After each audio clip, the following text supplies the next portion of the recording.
So how would you recommend that researchers get the most out of how they're sharing insights with stakeholders? Yeah, good question.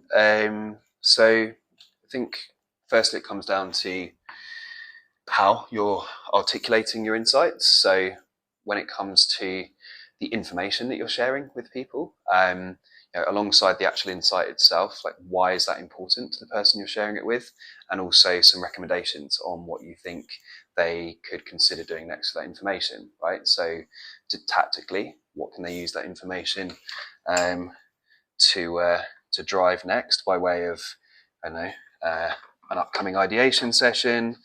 I've totally put way too little water in that one, which I'll come back for in a second.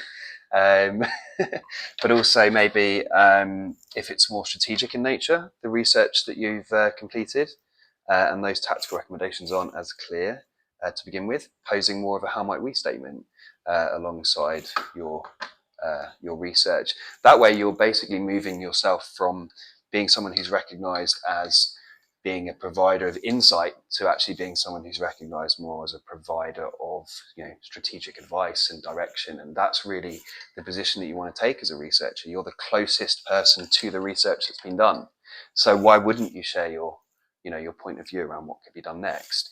And I think a lot of researchers get too hung up on, there's your coffee by the way, hung up on sharing every single detail that comes with the research. When it comes to the method that was used, the process that was followed, the raw data that was analysed to arrive at these insights.